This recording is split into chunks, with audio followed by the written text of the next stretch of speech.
ეს არის ოფორტი. ეს არის კლასიკური ოფორტი, ცინკზე რაც კეთდება და ნახე როგორ არის ამოჭრილი აქ. აი ესეც ნახე როგორ არის ამოჭრილი ეს. ესენი არის ლინოგრავიურები და აი ნახე ეს დაფა არის ამისი, საიდანაც ამბეჭდილია ესა. რამ ხელაშრომა ჩადებული და ესენი გონიათ პრინტი. აი რატომღაც ეხა წავიდე ეგეთი ტენდენცია, რომ აი როგორც ქსეროქსზე რაღაცას ამოიღებ, ეგ არის და ამ დროს აქ არის ძალიან დიდი შრომა ჩადებული. აი ამისი ანა ბეჭდი არის აი ეს. აი ნახე. და როგორი ისტორიული ეს ფილმიც ომი და მშვიდობა. თემა არის გურია. ამისი ორიგინალები გადავეცით ჩოხატაურის მუზეუმს. მამუკაც უცქირიძის პროექტი იყო ესეთი და ეს ნამუშევრები იქ არის, ახლა იქ ინახება.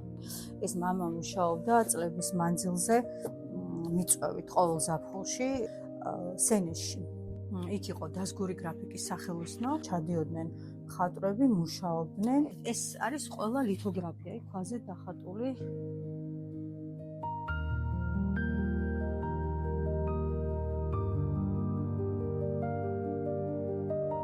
მოკეიპე კაცი იყო უყვარდა ეს.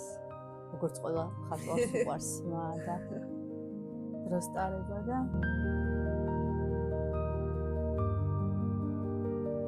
ხოთა შორის აი ამას მე ამ მოტივებს იყენებდა ხოლმე ილუსტრაციებშიც. ეს არის აი გურულ თემას ეხლა რომ გაჩვენე ჯარისკაცი რომ გაუშვეს იმაში ფრონტზე აღარ დაბრუნდა უკან და ეს მოსაგონარის ცალკე აქვს კიდე გაკეთებული ეს მოსაგონარი. აი ესეც ნახე როგორი ლინოგრავიურა ზემოდან აქ მე დარტყმული კიდე აი ეს ცალკე ეს ფრაგმენტი ხის და ეს ფიგურის. აი ეს არის ბახმაროს დოღი, ესეც ლინოგრავიურა, ნახე. კლასიკური შავი რა თქმა უნდა, გრაფიკა და იქეთ აი ესეთ იმაში ოხრაში შესრულებული ანაბეჭდი.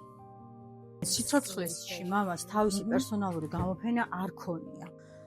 ხო და მე გარდაცვალების მერე უკვე 3 გამოფენა გავუკეთეთ ფაქტიურად ჩვენ. ერთი ოზურგეთში პალიტრა გაიხსნა მისი სახელობის, იმიტომ რომ მამა ოზურგეთელი იყო და იქაურმა მერაბ ბერძენიშვილის სახელობის თანამედროვე ხელოვნების აი ამ გალერეის ხელმძღვანელმა ჩათვალა საჭიროდ რომ მამას პალიტრა ყოფილიყო იქ.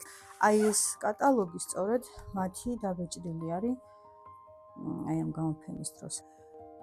საერთოდ ძალიან კარგი პიროვნება იყო, რაც მთავარია და მე ძალიან დიდი სიყვარული მქონდა.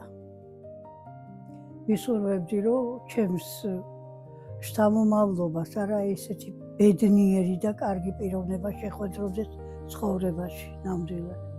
მეგობრებისთვის თავდადებული. რაც შეეძლო ყველანაირად ყველა სიკეთეს აკეთებდა. არასფერს არ ამბობდა ამაზე. რამდენი მხატვარი ისე ყავდა საერთოდ შემოქმედებაში შემოყვანილი, რომ მათ არც იცოდნენ რომ ეს გურამის გაკეთებული იყო. მოიზიდა ახალგაზრდები ძირითადად გამომცემლობაში და აი იქიდან უკვე ყველაფერი მიდიოდა კარგად, მაგრამ ამ საშინელმა დაავადებამ მოუღო ბოლო რო იწყვიან.